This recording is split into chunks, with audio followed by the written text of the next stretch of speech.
नमस्ते है नमस्ते नमस्ते तपाईलाई स्वागत छ यो रेस्टुरेन्टमा आउन पाइयो है। विशेष गरी यो कुक भिजामा धेरै जना आउनुहुन्छ। कुक भिजाको लागि बुझ्नको लागि केही कुराहरू राखौँ भनेर के छ फुर्सद छ?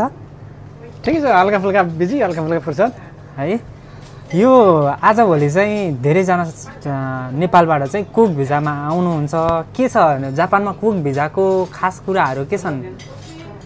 जापानमा हेर्नुहोस् कुक भिजा त आइरहेछन्, किन भन्दाखेरि अब जापानमा नेपाली इन्डियन रेस्टुरेन्टहरू पनि खुलिरहेछन्। अब त्यहाँ काम गर्नलाई पनि मान्छेको आवश्यकता छ, कुकको आवश्यकता छ। कुकको आवश्यकता हुँदाहुँदै पनि अब यहाँ कागजी कुक आएको हुनाले अलि समस्या भइरहेछ। अब आउने मान्छेले अलिकति काम सिकेर केही नलेज ल्याएर आइदिए राम्रो हुन्थ्यो। हजुर, हाम्रो यो रेस्टुरेन्टको नाम चाहिँ नमस्ते जापान। नमस्ते जापान है।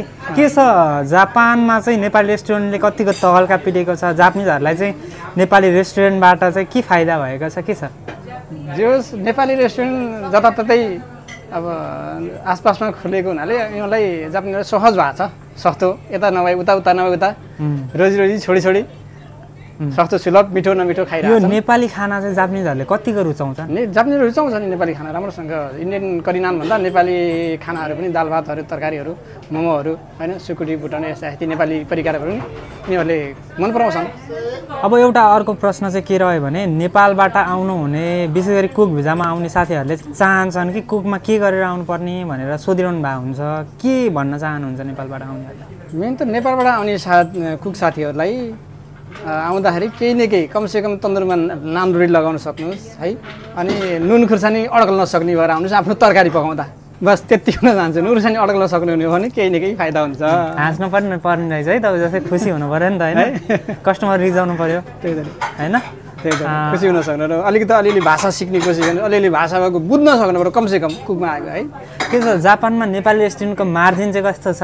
कमाइ हुन्छ नि, के छ पैसा कमाइकै कुरा हुन्छ विशेष गरी? पैसा कमाइ सन्तुष्ट छन्? के छ ठिकै छन्, लगभग चलिरहेको छन्। सबैको बालबच्चा पालिरहेको छन्, यही रेस्टुरेन्ट चलेर जापानिज आएर खाइदिनु भएको छ। अब हजुरको आफ्नै होइन त? यो के हो आफ्नै हो है? कति वर्ष भयो यहाँ? यो मेरो त जापानमा 16 वर्ष भयो। 16 वर्ष भयो है। 16 वर्षको अनुभव सुरुको दिनबाट आजसम्म छोटकरीमा के छन्? सुरुको दिनमा त हामी यस्तै कुकमा आएको।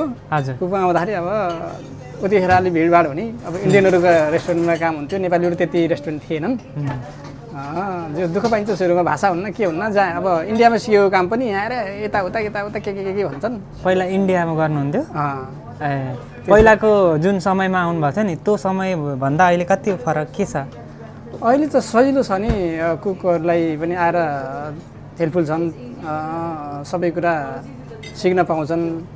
पहिला अहिले काम मात्रै हुन्थ्यो है। अब त्यो केही थिएन, मोबाइलसम्मले केही थिएन, फोल्डिङ फोन गर बस पैसा लाग्थ्यो। अहिले त केही समस्याबाट अड्किहाले पनि ट्रान्सलेट हुन्छ, कसैलाई सोधे पनि हुन्छ। अब साथीहरू धेरै छन्, स्टुडेन्टहरू धेरै छन् है।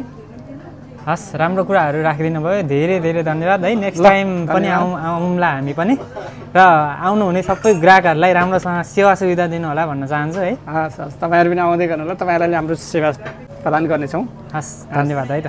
धन्यवाद।